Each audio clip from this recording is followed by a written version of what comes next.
जय शिव शंभो, जय शिव शंकर। दोस्तों, एक बहुत ही छोटा सा लघु कथा का वीडियो लेकर आए हैं। दोस्तों, आज का प्रसंग बहुत ही ज्ञानवर्धक है, इसलिए कहानी को अंतिम तक सुनिएगा। दोस्तों, एक नगर में भूख, प्यास, नींद एवं आशा नाम की 4 बहनें थीं। एक बार चारों बहनों में लड़ाई हो गई। भूख कहती थी मैं बड़ी हूँ, प्यास कहती थी मैं बड़ी हूँ, नींद कहती थी मैं बड़ी हूँ। अब आशा कहती थी कि मैं बड़ी हूँ। चारों इस विवाद को लेकर राजा के पास पहुँची। एक ने कहा मैं बड़ी हूँ, दूसरी ने कहा मैं बड़ी हूँ, तीसरी ने कहा कि मैं बड़ी हूँ और इसी तरह चौथी ने भी कहा कि मैं बड़ी हूँ। राजा यह सुनकर सबसे पहले भूख से कहा कि तुम बताओ तुम कैसी बड़ी हो। तो भूख ने कहा इसलिए बड़ी हूँ क्योंकि मेरे ही कारण घर में चूल्हे जलते हैं, अच्छे अच्छे पकवान बनते हैं और जब थाली से सजा कर दी जाती है तब मैं खाती हूँ, इसलिए मैं बड़ी हूँ। यह सुनकर राजा ने अपने सैनिकों को आदेश दिया कि जाओ और राज्य के प्रत्येक कोने कोने तक यह घोषणा कर दो कि आज से किसी के घर में भोजन नहीं बनेगा। फिर देखते हैं जब भूख को भूख लगेगी तो क्या करेगी। पूरा दिन बीत गया, पूरी रात बीत गई। जब सुबह हुई तो भूख को भूख सताने लगी। तब वह इधर उधर भोजन का तलाश करने लगी।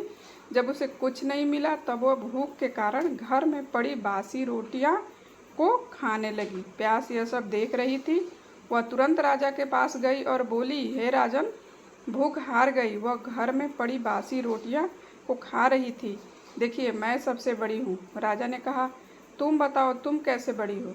प्यास ने कहा मैं बड़ी हूँ क्योंकि मेरे ही कारण लोग गांव में कुएं खुदवाते हैं, तालाब बनवाते हैं एवं बर्तनों में पानी का संचय करके रखते हैं और जब किसी पात्र में भरकर मुझे पीने के लिए देते हैं तब मैं पीती हूँ, इसलिए मैं बड़ी हूँ।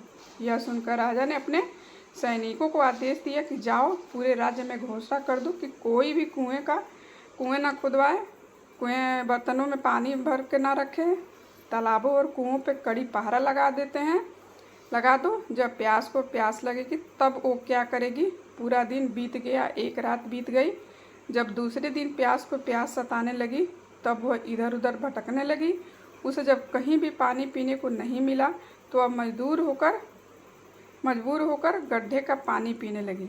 नींद यह सब देख रही थी। उसने तुरंत राजा के पास जाकर कहा कि राजन, प्यास हार गई, वह गड्ढे का पानी पी रही थी, इसलिए मैं सबसे बड़ी हूँ। राजा ने कहा तुम कैसे बड़ी हो।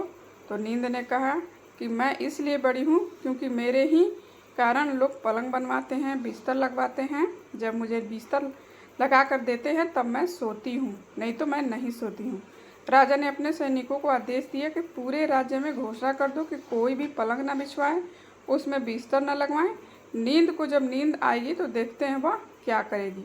पूरा दिन बीत गया, आधी रात बीत गई तो नींद आने लगी तो इधर उधर बिस्तर खोजने लगी। बिस्तर नहीं मिला तो वह मजबूर होकर ऊबड़ खाबड़ जगह पर ही सो गई। आशा यह सब देख रही थी। उसने तुरंत राजा के पास जाकर कही कि राजा, नींद हार गई, वह ऊबड़ खाबड़ जगह पर बिना बिस्तर के ही सो गई है, इसलिए मैं बड़ी हूँ। तब राजा ने कहा तुम कैसे बड़ी हो। तो आशा ने कहा मैं इसलिए बड़ी हूँ क्योंकि लोग मेरे कारण ही काम करते हैं, नौकरी धंधा करते हैं, मजदूरी करते हैं, परेशानियाँ उठाते हैं, लेकिन आशा के दीपक को कभी बुझने नहीं देते हैं। राजा ने यह सुनकर अपने सैनिकों को आदेश दिया कि पूरे राज्य में घोषणा कर दूं कि कोई भी नौकरी ना करे, कोई मेहनत मजदूरी ना करे। आशा को जब आस जगेगी तो देखते हैं कहाँ जाएगी। पूरा दिन बीत गया, आधी रात बीत गई। आशा को जब आस जगी तो इधर उधर गई, लेकिन चारों तरफ सन्नाटा। सिर्फ एक कुम्हार टिमटिमाते दीपक के प्रकाश में काम कर रहा था। वहाँ जाकर टिक गई। कुम्हार ने देखा उसका सोने का दीपक, सोने की बाती और सोने का महल बन गया। दोस्तों, जिस प्रकार कुम्हार की आशा पूरी हुई, इस प्रकार आप लोगों की भी आशा पूरी हो गई। आप लोग भी आशा का दीपक प्रज्वलित कर काम को करते रहिए। आशा का दीपक कभी बुझने मत दीजिएगा। तो दोस्तों, आशा करते हैं यह कहानी आपको अच्छी लगी होगी। तो वीडियो को एक लाइक करके चैनल को सब्सक्राइब कर लीजिएगा एवं कमेंट में लिख दीजिएगा जय शिव शंकर, हर हर महादेव, जय भोलेनाथ।